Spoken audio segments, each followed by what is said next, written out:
Capítulo 11. Se vocês, leitores, algum dia se fantasiou para o Halloween ou foi a um baile de máscaras, sabe que dá uma certa emoção usar um disfarce. Um pouco por causa do divertimento, um pouco por causa do perigo. Uma vez fui a um dos famosos bailes de máscaras promovidos pela Duquesa de Winnipeg. E foi um dos acontecimentos mais divertidos e mais perigosos de minha vida. Estava fantasiado de toureiro e entrei de penetra na festa, com os guardas do palácio me perseguindo, fantasiados de escorpião. No momento em que entrei no grande salão de baile, parecia que Lemony Snicket havia desaparecido. Eu estava usando roupas que nunca vestira antes. Uma capa de seda escarlate e um colete bordado com fios de ouro. No rosto, uma máscara fininha preta. E foi o bastante para que me sentisse outra pessoa. E por estar me sentindo outra pessoa, ousei abordar uma mulher que eu estava proibido de abordar para o resto de minha vida. Ela estava sozinha numa bela varanda de mármore polido cinza, fantasiada de libélula, com uma máscara verde cintilante e enormes asas prateadas. Enquanto meus perseguidores corriam por todos os cantos da festa tentando me encontrar entre os convidados, escapei para a varanda e passei-lhe a mensagem que tinha tentado transmitir durante 15 longos e solitários anos. Beatrice! Exclamei bem na hora em que os escorpiões me localizaram. O Conde Olaf é... Não posso prosseguir. Sinto vontade de chorar quando penso naquela noite e nos sombrios e desesperados anos que se seguiram. Entretanto, tenho certeza de que vocês, leitores, estão curiosos por saber o que aconteceu aos órfãos Baudelaire e aos trigêmeos Quagmire depois do jantar em Prep Prufrock. Isso é meio divertido, disse Duncan, colocando no rosto os óculos de Klaus. Sei que estamos fazendo isso por motivos sérios, mas seja como for, estou me divertindo. Enquanto amarrava a fita de Violet no cabelo, Isadora recitou: Pode não ser o mais prudente, mas disfarçar-se mexe muito com a gente. Não é um poema perfeito, porém, se considerarmos as circunstâncias, até que dá para o gasto. E então, que tal estamos? Os órfãos Baudelaire recuaram um passo e olharam atentamente para os Quagmire. O jantar estava terminando, e os 5 amigos se encontravam parados do lado de fora do barraco dos órfãos, apressando-se em pôr em ação o arriscado plano. Tinham conseguido entrar às escondidas no refeitório e roubar da cozinha um saco de farinha do tamanho de Sunny. Aproveitando um instante em que os empregados com máscara de ferro estavam de costas. Violet carregara também um garfo, algumas colheradas de creme de espinafre e uma pequena batata, componentes de que necessitava para sua invenção. Faltavam poucos momentos para os Baudelaire, ou no caso, os Quagmire disfarçados, se apresentarem para o início da rotina de DOR. Duncan e Isadora entregaram os cadernos aos Baudelaire a fim de que eles pudessem estudar para os rigorosos exames, e trocaram os sapatos para que as voltas corridas pelos Quagmire soassem exatamente como as dos Baudelaire. E então, aproveitando os poucos segundos que lhes restavam, os Baudelaire deram uma olhada geral no disfarce dos Quagmire, e na mesma hora tomaram consciência do quanto aquele plano era arriscado. Na verdade, Isadora e Duncan Quagmire não se pareciam muito com Violet e Klaus Baudelaire. Os olhos de Duncan tinham uma cor diferente dos olhos de Klaus, e Isadora tinha o cabelo diferente do cabelo de Violet, ainda que preso de modo semelhante. Sendo trigêmeos, os Quagmire tinham exatamente a mesma estatura, ao passo que Violet era mais alta que Klaus por ser mais velha. E não havia tempo para providenciar minúsculas pernas de pau que permitissem a Isadora compensar a diferença de altura. Porém, não eram detalhes físicos insignificantes que tornavam o disfarce tão pouco convincente.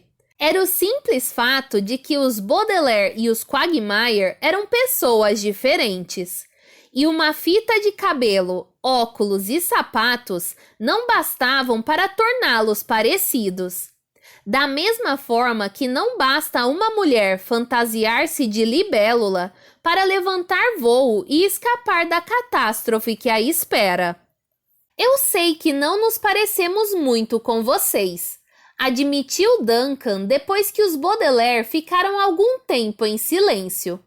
Mas lembrem-se, vai estar bem escuro no gramado da frente. A única luz é a que vem do círculo fosforescente. Vamos tratar de baixar a cabeça enquanto corremos. Assim nosso rosto não nos denunciará. Não diremos uma palavra ao instrutor Gens, para que não estranhe nossa voz. E a fita de cabelo, os óculos e os sapatos são os de vocês, de modo que tampouco despertaremos suspeitas pelo que estamos usando. Não precisamos levar adiante esse plano, disse Violet com certa serenidade. Agradecemos a ajuda, mas não precisamos tentar enganar Gens. Meus irmãos e eu poderíamos simplesmente fugir agora, esta noite. Nós nos tornamos corredores de primeira e estaremos partindo com uma boa vantagem em relação ao instrutor Gens. Poderíamos procurar uma cabine telefônica por aí e ligar a cobrar para o Sr. Paul, disse Klaus. Zubu, disse Sunny, o que significava. Ou frequentar outro colégio trocando nosso nome. Ou algo do gênero. Esses planos não têm a menor chance de dar certo, disse Isadora. Pelo que vocês nos disseram do Sr. Paul, ele nunca foi de grande ajuda. E o Conde Olaf parece descobrir vocês em qualquer lugar. Portanto, um colégio diferente não adiantaria de nada. Esta é nossa única chance, concordou Duncan. Se passarem nos exames sem despertar as suspeitas de Gens, vocês estarão fora de perigo. E aí poderemos concentrar nossos esforços em desmascarar o instrutor, revelando quem ele realmente é. Acho que você tem razão, disse Violet. É que eu não gosto da ideia de vocês arriscarem assim a vida só para nos ajudar. Para que servem os amigos? Disse Isadora. Não vamos ficar assistindo a um recital bobo enquanto vocês correm como uns desgraçados. Vocês três foram as primeiras pessoas na Prep Prufrock que não nos trataram mal por sermos órfãos. Nenhum de nós tem família, de modo que temos que dar apoio uns aos outros. Ao menos deixe-nos acompanhá-los até o gramado da frente, disse Klaus. Assim, vigiaremos vocês de trás do arco e poderemos saber se estão conseguindo enganar o instrutor Gens. Duncan balançou a cabeça. Vocês não têm tempo de nos vigiar, disse. Precisam fazer grampos com aqueles arames e precisam estudar para 2 exames rigorosos. Meu Deus! Disse Isadora de repente. Como iremos puxar esse saco de farinha ao longo da pista? Precisamos de uma corda ou algo parecido. Poderíamos ir chutando o saco pelo caminho, disse Duncan. Não, de jeito nenhum, disse Klaus. Se o instrutor Gens vir vocês chutando a irmã bebê, vai logo perceber que aí tem coisa. Já sei, disse Violet.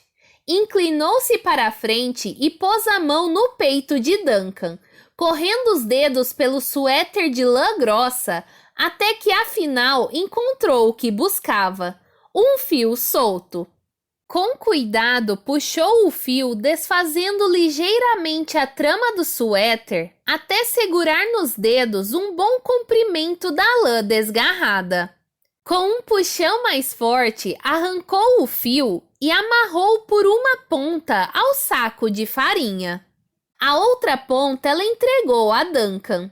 Isso deve resolver, disse ela. Desculpe o estrago no suéter. Tenho certeza de que você saberá inventar uma máquina de tricô, disse ele, quando todos estivermos fora de perigo. Bem, está na hora de irmos, Isadora. O instrutor Gangs nos espera. E para vocês, boa sorte nos estudos. Boa sorte na corrida, disse Klaus. Os Baudelaire lançaram um longo olhar para os amigos. A ocasião fez lembrar-lhes a última vez em que viram seus pais, quando acenaram um até logo antes de partir para a praia. Não sabiam, é claro, que aquele seria o último momento que veriam a mãe e o pai. E estavam sempre, cada um deles, revivendo aquele dia, desejando haver dito algo mais que um mero até logo. Violet, Klaus e Sunny, ao olhar para os dois trigêmeos, esperavam que agora não acontecesse nada parecido. Pessoas que eles amavam desaparecendo para sempre da vida deles. Mas, e se acontecesse? Se não nos virmos nunca mais... Violet cortou o que estava dizendo, engoliu em seco e tentou um novo começo. Se algo der errado... Duncan tomou as mãos de Violet e olhou-a nos olhos.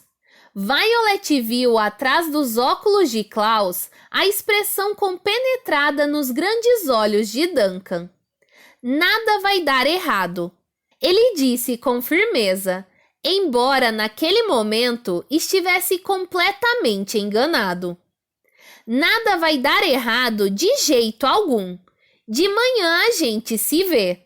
Isadora despediu-se com um gesto solene e, afastando-se do barraco dos órfãos, seguiu o irmão e o saco de farinha. Os órfãos Baudelaire ficaram observando-os caminhar para o gramado da frente, até os trigêmeos ficarem reduzidos a nada mais que 2 traços que arrastavam outro traço. Sabem de uma coisa? Disse Klaus enquanto estavam os 3 a olhar para os amigos. Assim de longe, com essa luz, até que eles se parecem um bocado conosco. Abax, concordou Sunny. Assim espero, murmurou Violet. Assim espero.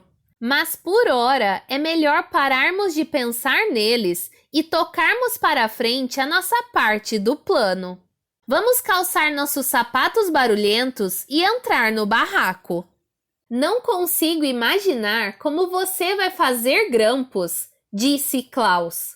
Usando apenas um garfo, algumas colheradas de creme de espinafre e uma pequena batata. Parecem mais ingredientes para preparar um prato de comida do que um aparelho de produzir grampos. Só espero que seus talentos de inventora não tenham sido lesados por dormir pouco. Não, acho que não, disse Violet. É impressionante quanta energia se consegue armazenar quando se tem um plano. Além do mais, meu plano não envolve apenas as coisas que roubei. Envolve um dos caranguejos do barraco dos órfãos e os nossos sapatos barulhentos. Muito bem, assim que todos estiverem calçados, por favor sigam as minhas instruções. Os 2 Baudelaire mais novos ficaram bastante intrigados ao ouvir a irmã. Contudo, tinham aprendido havia muito tempo que quando se tratava de invenções, Violet era de absoluta confiança. Num passado recente, ela inventara um arpel, gancho de apoio para escaladas ou abordagens, uma gazua para arrombar cadeado, um sinalizador de pedido de socorro e agora desafiando o impossível, expressão que aqui significa usando um garfo, algumas colheradas de creme de espinafre, uma pequena batata, um caranguejo vivo e sapatos barulhentos, ia inventar um aparelho para produzir grampos. Os 3 irmãos calçaram os sapatos e, seguindo as instruções de Violet, entraram no barraco. Como de costume, os minúsculos caranguejos perambulavam à toa pela habitação, aproveitando a oportunidade de estarem sozinhos no terreno, sem risco de se assustar com barulhos fortes. Na maioria das vezes, os Baudelaire pisavam estrondosamente no chão assim que entravam, e os caranguejos corriam em disparada para ocultar-se debaixo dos montes de feno ou noutros esconderijos do aposento. Desta vez, entretanto, Violet instruiu os irmãos a pisar no chão de tal maneira que obrigassem um dos caranguejos mais agressivos e com pinças maiores a conduzir-se para um canto do barraco. Enquanto os outros caranguejos se dispersavam, esse caranguejo viu-se encurralado, morrendo de medo dos sapatos barulhentos, mas sem ter para onde fugir. "Bom trabalho!" exclamou Violet. "Mantenha-o nesse canto, Sunny, enquanto eu providencio a batata." "Para que serve a batata?" perguntou Klaus. "Como é sabido," explicou Violet enquanto Sunny sapateava com os pezinhos no chão, ora aqui, ora ali, para manter o caranguejo no canto. "Os caranguejos adoram cravar a pinça em nossos dedos do pé. Peguei de propósito no refeitório uma batata com a forma de um dedo do pé. Vocês veem como ela tem um lado meio oval e essa partezinha um pouco saltada que faz lembrar uma unha do pé?" "Tem razão," disse Klaus. "A semelhança é visível. Mas o que isso tem a ver com grampos?" "Bem, os pedaços de arame que Nero nos deu são muito compridos e precisam ser cortados com precisão em pedaços pequenos do tamanho de grampos. Enquanto Sunny mantém o caranguejo naquele canto, vou provocá-lo com a batata. Ele ou ela, pensando bem, não sei distinguir um caranguejo macho de um caranguejo fêmea." "É macho," disse Klaus. "Pode ter certeza." "Bem, ele vai pensar que é um dedo do pé," prosseguiu Violet, "e avançar com a pinça sobre a batata. Nesse instante, tiro de cena a batata e coloco um arame no lugar. Se eu souber calcular a operação com cuidado, o caranguejo cortará o arame com precisão impecável." "E depois?" perguntou Klaus. "Primeiro o começo," Violet respondeu com firmeza. "Muito bem, Sunny, continue sapateando com esses sapatos barulhentos. Já tenho aqui a batata e o arame número 1. "E eu faço o quê?" perguntou Klaus.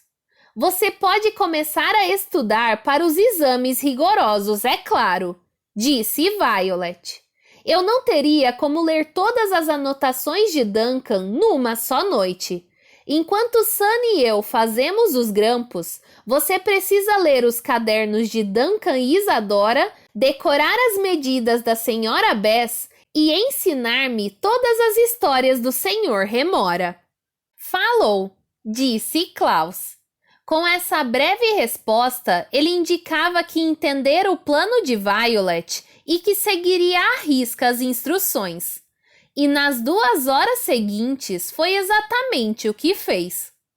Enquanto Sunny usava os sapatos barulhentos para manter o caranguejo encurralado, e Violet usava a batata como dedo do pé e a pinça do caranguejo como alicate, Klaus usou os cadernos dos Quagmire como fonte de estudo para os exames rigorosos. E tudo funcionou como era esperado.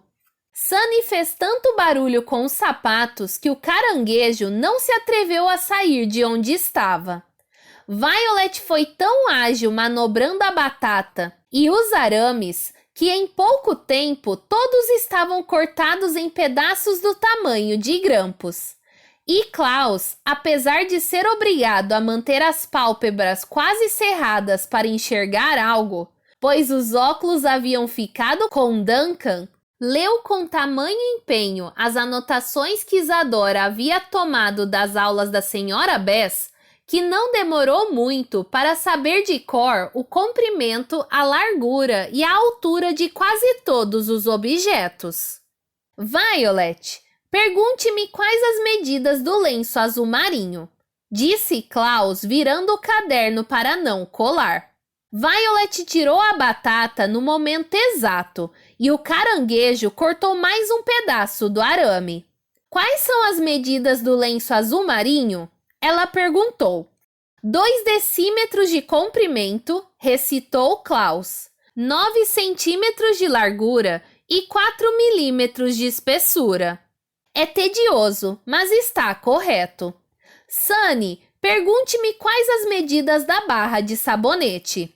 O caranguejo viu uma oportunidade de escapar do encurralamento. Porém, Sunny foi tão rápida que não deu chance. Sabão? Sunny testou Klaus ao mesmo tempo que soava os sapatinhos barulhentos para fazer o caranguejo recuar.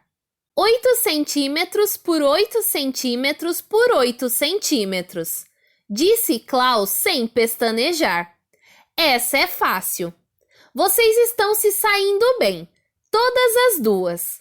Aposto como aquele caranguejo vai acabar quase tão cansado como nós. Não, disse Violet. Ele já terminou. Pode deixá-lo ir, Sunny. Já temos todos os pedaços de que precisamos. Ainda bem que essa parte do processo de produzir grampos está concluída. Não há nervos que aguentem isso de seduzir e provocar um caranguejo. Qual é a próxima?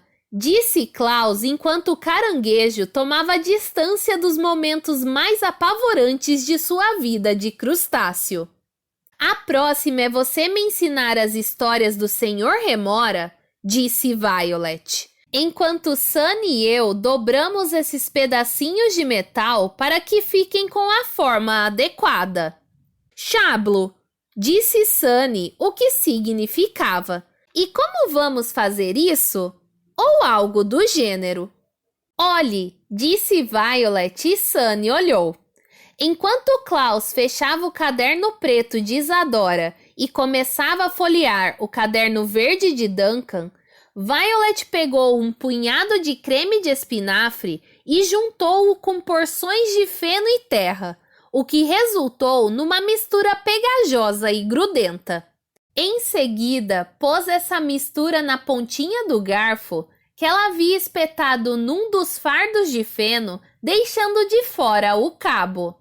Soprou na mistura creme de espinafre mais feno mais terra até endurecê-la.